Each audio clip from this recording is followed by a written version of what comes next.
সাংবাদিক, আমার দুটো প্রশ্ন। একটি হলো পরিবার পরিকল্পনা নিয়ে।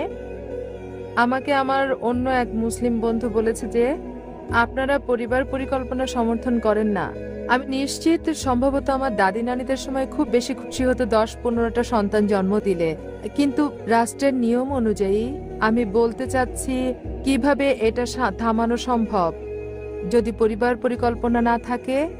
আমার দ্বিতীয় প্রশ্ন হলো, মুসলিম পুরুষেরা 4-5টা বিয়ে করতে পারে আমার মনে হয়, এবং তাদের স্ত্রীদের অনুমতির প্রয়োজন হয় না। আপনি জানেন, প্রথম স্ত্রীর অনুমতি বিয়ের জন্য, আমার ভুল হলে শুধরে দিন, একাধিক বিয়ের সংখ্যায় আসলে আমি কোনো যুক্তিই দেখি না সেক্ষেত্রে, কারণ আমি বিশ্বাস করি এক পুরুষ এক নারী এভাবেই বিবাহের নিয়ম। সুতরাং বিস্তারিত বলুন। ধন্যবাদ। বোন দুটো প্রশ্ন করলেন, খুবই ভালো প্রশ্ন, কিন্তু উত্তরটা অনেক বড়। প্রথম প্রশ্ন হলো পরিবার পরিকল্পনা, যে তিনি বললেন যে আমার দাদিদের সময় অনেক সন্তান জন্ম দেওয়া সেটা ভালো, কিন্তু এখন পৃথিবী বদলাচ্ছে। চলুন দেখি আপনার দাদি সঠিক না আপনি সঠিক। এবার ইসলাম পরিবার পরিকল্পনা বিষয়ে যা বলে, আর এটা একটা বড় বিষয়, সর্বসম্মতিক্রমে বিষয় হলো এই স্থায়ী জন্ম নিয়ন্ত্রণ পদ্ধতির ব্যাপারে সব ইসলামিক বিশেষজ্ঞই একমত যে এটা হারাম। টিউবেক্টমি, ভেসেক্টমি এগুলো নিষিদ্ধ, আর গর্ভপাতও নিষিদ্ধ যদি এটা মায়ের জীবন রক্ষার ক্ষেত্রে না হয়ে থাকে।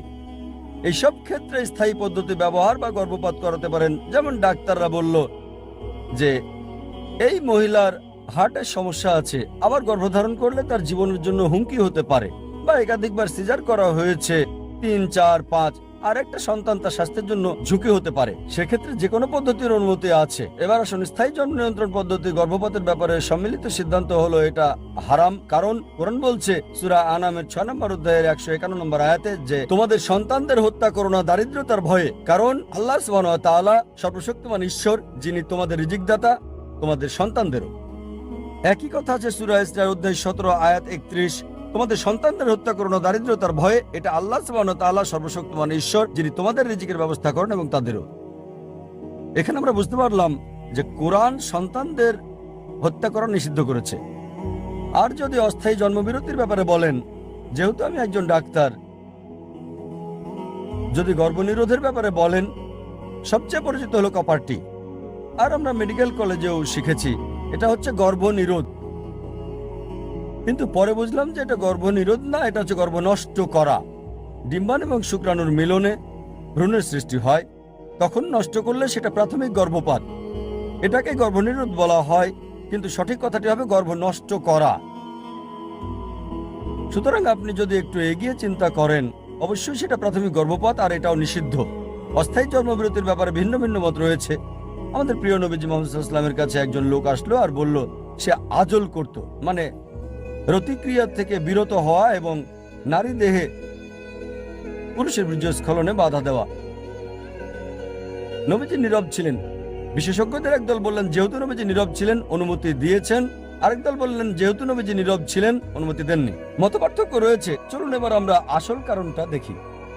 সুতরাং এখন কপারটির বিষয়ে বললে এটাও নিষিদ্ধ।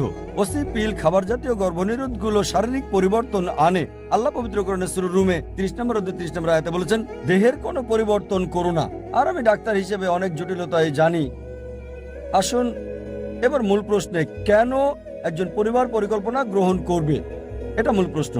চলুন কারণগুলো দেখি। জানেন যে আমরা ডাক্তাররা চিকিৎসাকে অগ্রাধিকার দেই। উপসর্গ দেখে চিকিৎসা হচ্ছে জীবাণু মেরে ফেলা। একটা হলো উপসর্গ সম্বন্ধীয়, অন্যটা হলো কারণটা জানা এবং সেটাকে শেষ করা। ব্যাপক অর্থে প্রধানত দুটো কারণ হতে পারে কেন একজন পরিবার পরিকল্পনা গ্রহণ করবে। একটা কারণ হতে পারে সে গরিব এবং দারিদ্রতার কারণে বেশি সন্তান নিচ্ছে না, ভয় পাচ্ছে। আরেকটা কারণ হতে পারে সে ধনী কিন্তু কম সন্তান নিলে সুযোগ বেশি, তাদেরকে ডাক্তার, ইঞ্জিনিয়ার ইত্যাদি বানাতে পারবে। এবার প্রথম কারণটা দেখি। যদি কেউ গরিব হয়ে থাকে, ইসলাম দারিদ্রতার সমাধান দিয়েছে। মানুষ হত্যা করো না, সমাধান হলো জাকাত। ইসলাম ধর্মের একটি স্তম্ভ হলো জাকাত। প্রত্যেক ধনী মুসলিম যার নিসাব পরিমাণের চেয়ে বেশি সম্পদ রয়েছে, 85 গ্রাম স্বর্ণের চেয়ে বেশি, তারা তাদের ওই সম্পদের 2.5% প্রতি চন্দ্র বছরে দান করে দেবে। যদি প্রত্যেক ধনী লোক জাকাত দেয়, এই পৃথিবী থেকে দারিদ্রতা দূর হয়ে যাবে, আর দেখবেন একজন মানুষও ক্ষুধায় মারা যাবে না। সুতরাং যেখানে দারিদ্রতা, সমাধান হচ্ছে জাকাত। মানুষ হত্যা করা যাবে না। দ্বিতীয় কারণ হতে পারে, আমি ধনী, আমার টাকা আছে, কিন্তু আমার সন্তানকে ডাক্তার বানাতে চাই, নামকরা ইঞ্জিনিয়ার বানাতে চাই, এজন্য বিরতি দিচ্ছি। অল্প সন্তান হলে বেশি যত্ন নেওয়া যাবে। বোন, আমি আমার পিতামাতার 5ম সন্তান। যদি তারা পরিবার পরিকল্পনা গ্রহণ করতো, আমি এখানে আসতে পারতাম না। বোন, আপনি কি জানেন আমি একজন মেডিকেল ডাক্তার, আর বর্তমান সমাজে সবচেয়ে ভালো যে পেশা সেটা মেডিকেল ডাক্তার, ঠিক? আমি কি সমাজের জন্য আশীর্বাদ না অভিশাপ? বোন, আমি পিতামাতার 5ম সন্তান। যদি আমার পিতামাতা পরিবার পরিকল্পনা গ্রহণ করত, তাহলে আমি এখানে থাকতে পারতাম না। আর আমি আমার ডাক্তারি পেশা ছেড়ে দিয়েছি আরো ভালো পেশার জন্য, তা হলো সত্য প্রচার করা। আল্লাহ বলেন পবিত্র কোরআনের সূরা ফুসিলাতের 33 নম্বর আয়াতে, ওয়ামান আহসানু ক্বালাম মিম্মান দা ইলাল্লাহি ওয়া আমিলা সালিহান ওয়া ক্বালা ইন্নানি মিনাল মুসলিমিন। তার কথার চেয়ে আর কার কথা উত্তম যে মানুষকে ডাকে প্রভুর দিকে, মহান আল্লাহর দিকে, সৎকর্ম করে আর বলে আমি তাদেরই একজন যে নিজের ইচ্ছাকে সমর্পণ করে আল্লাহর কাছে। আমি ডাক্তার হতে চেয়েছি কারণ আমি মনে করেছি যে এটাই সেরা পেশা, এটা ভালো পেশা। আমি মন্দ বলছি না, কিন্তু আমি আরো ভালো পেশা পেয়েছি। দেহের ডাক্তার হচ্ছে, আমি আত্মার ডাক্তার হয়েছি। যদি মেডিকেল ডাক্তার হতাম তবে এখানে 10-15 হাজার মানুষ পেতাম না, ঠিক? দেহের ডাক্তারের কথা শুনতে আপনি এখানে আসতেন না, আত্মার ডাক্তারের কথা শুনতে এসেছেন। যখনই ভালো পেশা পেলাম, শরীরের ডাক্তার না হয়ে আমি হয়ে গেলাম আত্মার ডাক্তার। তাহলে কি আমি সমাজের জন্য আশীর্বাদ না অভিশাপ? অতএব এটা ভুল ধারণা। এখন যদি বিরতির কথা বলেন, তবে সর্বশক্তিমান ঈশ্বর একটা প্রাকৃতিক বিরতি দিয়েছেন, ল্যাকটেশন অ্যামেনোরিয়া, বুকের দুধ খাওয়ানো। বুকের দুধ খাওয়ানোর সময়টা স্বাভাবিক বিরতি, কিন্তু আধুনিক মহিলারা দুধ খাওয়াতে চান না, কারণ দেহের সৌন্দর্য নষ্ট হয়ে যাবে। সর্বশক্তিমান ঈশ্বর ল্যাকটেশন অ্যামেনোরিয়ার ব্যবস্থা করেছেন। আর এখন মানুষের একটা ভুল ধারণা যে যদি কম সন্তান থাকে তবে ভালোভাবে শিক্ষিত করা যাবে। আপনি নোবেল পুরস্কার বিজয়ীদের ইতিহাসটা একটু ভালো করে দেখেন, তাদের কেউই একমাত্র সন্তান ছিলেন না।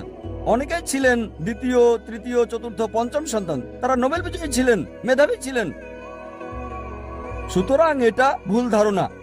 আর এই কারণেই কোরআন সূরা আনাম অধ্যায় 6 আয়াত 151 এবং সূরা ইসরা অধ্যায় 17 আয়াত 31 একই কথা বলছে। প্রথম আয়াত সূরা আনাম অধ্যায় 6 আয়াত 151 বলছে, দারিদ্র্যের ভয়ে সন্তানদের হত্যা করো না, এটা আল্লাহ সুবহানাহু ওয়া তাআলা সর্বশক্তিমান ঈশ্বর, যিনি তোমাদের রিজিক দেন এবং তোমাদের সন্তানদের। এই আয়াতে বলা হয়েছে গরিব লোকদের একাধিক সন্তানের ব্যাপারে, আমি মরবো আর আমার সন্তানও মরবে। পরবর্তী আয়াত সূরা ইসরা অধ্যায় 17 আয়াত 31 বলছে উল্টো কথা, দারিদ্রতার ভয়ে সন্তানদের হত্যা করো না, এটা সর্বশক্তিমান ঈশ্বর, যিনি তোমাদের সন্তানদের খাওয়ান এবং তোমাদেরও। কেন উল্টো কথা বলছে? দ্বিতীয় আয়াতটা ধনীদের বলছে, চিন্তার কারণ নেই, একাধিক সন্তান থাকলে মরবে না, সে তার সন্তানকে নিয়ে উদ্বিগ্ন। তাই ঈশ্বর বলছেন তিনি সন্তানদের রিজিকের ব্যবস্থা করবেন এবং তোমাদেরও। বোন, এখন আমরা দেখি আমেরিকায় গেলে দেখবেন তারা জনসংখ্যাকে উৎসাহিত করে, আর শিশুদের টি শার্টে লেখা থাকে আমি আমার বাবার ট্যাক্স কমিয়ে দিচ্ছি, যত বেশি সন্তান তত কম ট্যাক্স দিতে হবে। একই রকম কানাডাতে, অস্ট্রেলিয়াতে, ইন্ডিয়াতে এর বিপরীত, আমরা দুজন, আমাদের দুজন, একটার পর এখন না, দুটোর পর কখনোই না। এটা ইন্ডিয়ান সরকারের সমস্যা। আপনি জানেন চীনে সবচেয়ে বেশি জনসংখ্যা, ভারত দ্বিতীয়। বোন, আপনি জানেন ভবিষ্যতে সুপার পাওয়ার হবে কোন দুটি দেশ? কোন দুটি দেশ? চীন এবং ভারত। কেন? জনসংখ্যার কল্যাণে। সুতরাং আপনার দাদিমাই সঠিক, যত বেশি জনসংখ্যা হবে দেশ তত বেশি উন্নতি করবে। চীন বর্তমানে এমন দেশ যেটা সর্বোচ্চ উন্নতি করছে, আর ইন্ডিয়া চীনের সাথে প্রতিযোগিতা করছে সমান তালে। এজন্য ভিন্ন ভিন্ন মত রয়েছে, কে পরবর্তী 20 বছর মহাশক্তিধর হবে। কেউ বলে ভারত, কেউ বলে চীন। কেন? আমেরিকা কোথাও নেই, অস্ট্রেলিয়া কোথাও নেই, কানাডাটাও নেই। বোন, জনসংখ্যা আশীর্বাদ, এটা অভিশাপ নয়। জানতে হবে কিভাবে কাজে লাগানো যায়। আমরা কাজে লাগাতে জানি না। সরকারকে যা বলতে পারি, আইন পরিবর্তন করুন, মানব শক্তিকে কাজে লাগাতে, জনসংখ্যাকে কাজে লাগাতে। সুতরাং আপনার দাদিমা সঠিক ছিলেন যে যত বেশি সন্তান থাকবে তত সুখে থাকবেন। আর বোন, আরেকটা প্রকার রয়েছে, যারা গরিব নয়, তারা কম সন্তান নিয়ে ভাবে না, ভালোভাবে সন্তান পালনের সমস্যা নেই। তাদের কথা হলো, সন্তান পালনের মতো ঝামেলা কি দরকার, আমার টাকা আছে, অর্থনৈতিক কোনো সমস্যা নেই, আমি ওগুলো নিয়ে ভাবছি না আমার সন্তান ডাক্তার হবে না ইঞ্জিনিয়ার। সন্তান পালনের ঝামেলা কে নিতে চায়? তৃতীয় প্রকার, দেখবেন কিছু সমাজ রয়েছে, গুজরাটিদের কথা বলা যায়, তারা অল্প বয়সে বিয়ে করে এবং দ্রুত সন্তান নেয়। তাদের বয়স যখন 35 বছর 40 বছর, তাদের সন্তান তখন 15 থেকে 20 বছরের। সন্তানেরাই তাদের ব্যবসা দেখাশোনা করছে, আর তারা 45 বছরের মধ্যে অবসর নিতে পারে। 60 বছরের জন্য অপেক্ষা করতে হয় না, আগে বিয়ে করে, আগে সন্তান নেয়, সন্তানেরা ব্যবসা দেখাশোনা করে, তারা দ্রুত অবসরে গিয়ে আরাম করে। সুতরাং তৃতীয় প্রকারের লোকেরা যদি জীবন উপভোগ করতে চায়, আগে বিয়ে করা ভালো, দ্রুত সন্তান নেবে, সন্তান ব্যবসা দেখাশোনা করবে, তারা জীবন উপভোগ করবে। আর এ কারণেই যদি পরিকল্পনার ব্যাপারে বলতে হয়, আল্লাহ বলেন সূরা আল ইমরান 3 নম্বর অধ্যায় আয়াত নম্বর 54, মকরু মকরাল্লাহু ওয়াল্লাহু খায়রুল মাকিরিন। তারা কৌশল আর ষড়যন্ত্র করে, আল্লাহ কৌশল করেন, আর আল্লাহ হলেন মহাকৌশলী। সুতরাং যদি মনে করেন সর্বশক্তিমান ঈশ্বর ভালো পরিকল্পনা করতে পারেন, তার কাছে এটা ছেড়ে দেন। যদি মনে করেন আপনি ভালো পারেন, এটা আপনার পছন্দ। আমি বিশ্বাস করি ঈশ্বরে, আমার কৌশল নির্ধারণ তার হাতে, আর এই কারণে আমি এখানে। আপনার দ্বিতীয় প্রশ্নে আসি, ইসলামে পুরুষরা 4টা 5টা কেন বিয়ে করে? তারা প্রথম স্ত্রীর কাছে অনুমতি নেয় না কেন? পলিগামির ব্যাপারে যদি বলতে হয়, একজন পুরুষের একাধিক স্ত্রী থাকা, তবে ইসলামী হচ্ছে একমাত্র ধর্ম, আর কোরআনই একমাত্র ধর্মীয় গ্রন্থ এই পৃথিবীর বুকে যেটা বলছে একটা বিয়ে করতে। কোনো ধর্মগ্রন্থ নেই কোরআন ছাড়া, আমি তুলনামূলক ধর্মতত্ত্বের ছাত্র, যেটা বলছে যে একটা বিয়ে করো। একটা অনুচ্ছেদ নেই বাইবেলে, ভগবদ্গীতাতেও নেই, বেদেও নেই, যেটা বলছে একটা বিয়ে করতে কোরআন ছাড়া। যদি আপনারা হিন্দু ধর্মগ্রন্থ রামায়ণ পড়েন, শ্রীরামের পিতার কতজন স্ত্রী ছিল? কতজন স্ত্রী? একাধিক। একাধিক, 3 জন। সুন্দর। শ্রীকৃষ্ণ মহাভারতের মতে তার কতজন স্ত্রী ছিল? অগণিত। অগণিত নয়, আপনি আপনার গ্রন্থ ভালোভাবে জানেন না। না, 4 জন স্ত্রী ছিল না। আমার কোনো ধারণা নেই। 60 জন না, 100 জন না, 1000 জন না, 16,108 জন স্ত্রী। কতজন ছিল? 16,108 জন। তাহলে মুসলিমরা কেন 4টা করতে পারবো না? সমস্যা কোথায়? শ্রীকৃষ্ণের যেখানে স্ত্রী ছিল 16,108 জন, আমাদের 4 জন হলে সমস্যা কি? এরপর যদি আপনি বিষ্ণু পুরাণা অধ্যায় 24 অনুচ্ছেদ 1 পড়েন, বলছে একজন ব্রাহ্মণ 4 জন স্ত্রী থাকতে পারে। যদি ইহুদিদের গ্রন্থ পড়েন, এতে অনুমতি আছে যত ইচ্ছা তত বিয়ে করার। যদি খ্রিস্টানদের বাইবেল পড়েন, এতে অনুমতি আছে যত ইচ্ছা তত বিয়ে করার জন্য। যদি বাইবেল পড়েন, আব্রাহামের 3 জন স্ত্রী ছিল।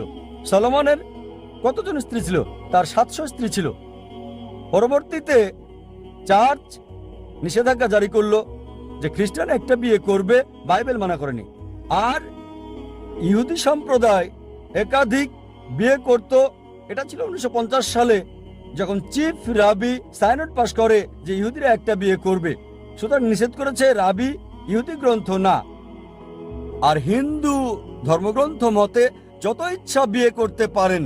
ইন্ডিয়ান সরকার 1954 সালে একটা আইন পাশ করে, যার নাম হিন্দু বিশেষ বিবাহ আইন।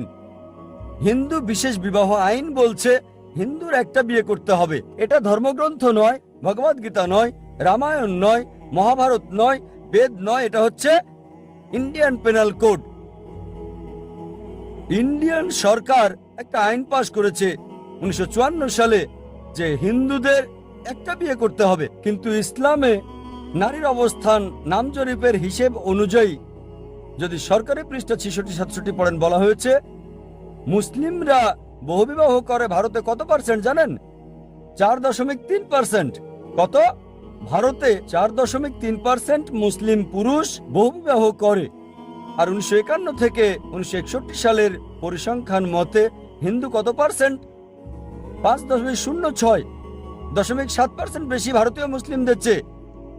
আর ভারত সরকার যদি এটা নিষিদ্ধ করেছে ভারতীয় আইন অনুযায়ী, তারপরও ভারতীয় মুসলিমদের চেয়ে বেশি বহুবিবাহ হিন্দুরা করেছে। কেন? চলুন এবার দেখি কোরআন কি বলে। কোরআন বলছে সূরা নিসা অধ্যায় 4 আয়াত 3, তোমাদের পছন্দের মেয়েকে বিয়ে করো 2, 3 বা 4, কিন্তু যদি ন্যায় বিচার করতে না পারো তাহলে একটা। এই কথাটা যে একটা বিয়ে করো কেবল কোরআনে আছে, আর কোনো ধর্মগ্রন্থে নেই। বলা হয়েছে পছন্দের মেয়েকে বিয়ে করতে 2, 3 বা 4, কিন্তু ন্যায় বিচার করতে না পারলে একটা বিয়ে করো। আর কেউ যদি একের অধিক বিয়ে করতে চায়, কোরআনের দেওয়া একটা শর্ত হলো ন্যায় বিচার করা। যদি সমান আচরণ করতে না পারো একটা বিয়ে করতে হবে। এখন কি কারণ, যুক্তিসঙ্গত কারণ একজন ভাবতে পারে কেন ইসলাম পুরুষকে একের অধিক বিবাহ নির্দিষ্ট করেছে? অনেক অমুসলিম মনে করে এটা ফরজ, বাধ্যতামূলক। মুসলিম পুরুষের জন্য একাধিক স্ত্রী থাকা ফরজ। এটা বাধ্যতামূলক নয়, অতিরিক্ত। এটা ফরজ না, এটা বাধ্যতামূলক নয়। আপনি কতজন মুসলিম পুরুষকে চেনেন যাদের একাধিক স্ত্রী আছে? বোন, আপনি কতজনকে চেনেন? কতজনকে আপনি চেনেন? অল্প কয়েক। কতজন? অল্প কয়েকজন। অল্প মানে 1, 2, 3 কয়জন? হ্যাঁ, কমপক্ষে 3 জন। প্রায় 3 জন। ধর্মেন্দ্রের কথা শুনেছেন? হ্যাঁ, তার কজন স্ত্রী ছিল? 2 জন। মুসলিম না অমুসলিম? অমুসলিম। অমুসলিম। আপনার সাবেক মুখ্যমন্ত্রী, ওনার নাম কি? জয়ললিতা। হ্যাঁ, হিন্দু না মুসলিম? হিন্দু না মুসলিম? হিন্দু। হিন্দু। সুন্দর। এরা বিখ্যাত ব্যক্তিত্ব, ঠিক আছে? ইন্ডিয়াতে কয়জন বিখ্যাত ব্যক্তিত্বকে আপনি চেনেন যাদের একের অধিক স্ত্রী? চেনেন এমন 3 জন হতে পারে, ঠিক? হ্যাঁ, হতে পারে তারা আপনার প্রতিবেশী, হতে পারে সহকর্মী। ইন্ডিয়াতে অনেক অমুসলিম আছে যাদের একাধিক স্ত্রী আছে, মুসলিমদের চেয়ে বেশি। চলুন এবার দেখি যুক্তিসঙ্গত কারণ কি, যুক্তি দিয়ে দেখি। স্বাভাবিক অবস্থায় যে কোনো ডাক্তারকে জিজ্ঞেস করলে সে বলবে পুরুষ এবং নারী জন্ম সমান অনুপাতে হয়, ছেলে এবং মেয়ের জন্ম সমান অনুপাতে। কিন্তু যে কোনো ডাক্তার, শিশু বিশেষজ্ঞ, শিশু চিকিৎসক আপনাকে বলবে নারী জাতি, কন্যা সন্তান ছেলে সন্তানের চেয়ে বেশি শক্তিশালী। এ কারণেই কন্যা শিশুর তুলনায় বেশি ছেলে শিশুর মৃত্যুর হার। সুতরাং ছোট সময় থেকেই কন্যা সন্তান ছেলে সন্তানের চেয়ে বেশি হয়।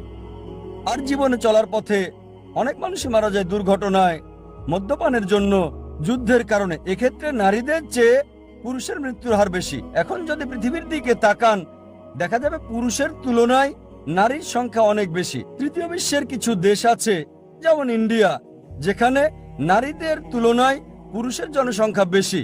আপনি কি জানেন কেন? কারণ হলো মেয়ে ভ্রূণ নষ্ট করা, কন্যা সন্তান হত্যা করা।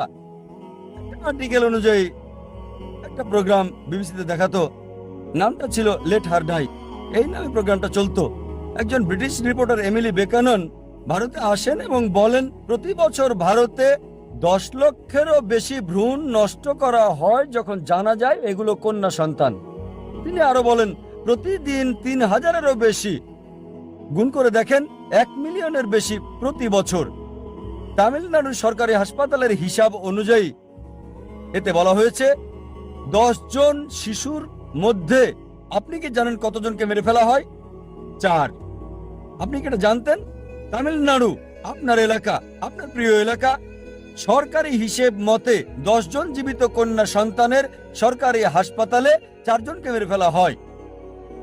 বিলবোর্ড লাগানো আছে রাজস্থানে, সেখানে লেখা আছে যে 500 রুপি খরচ করুন আর বাঁচান 5 লাখ রুপি।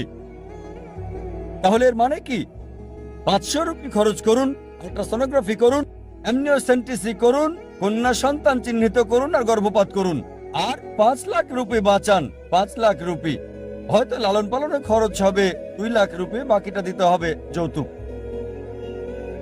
যদি ইন্ডিয়াতে হীনচর্চা বন্ধ করেন, এই প্রিয় দেশে কন্যা সন্তান হত্যা করা বন্ধ করেন, ভ্রূণ নষ্ট করা বন্ধ করেন, তবে ইন্ডিয়াতেও পুরুষ জাতির তুলনায় নারী জাতির সংখ্যা বেশি হবে।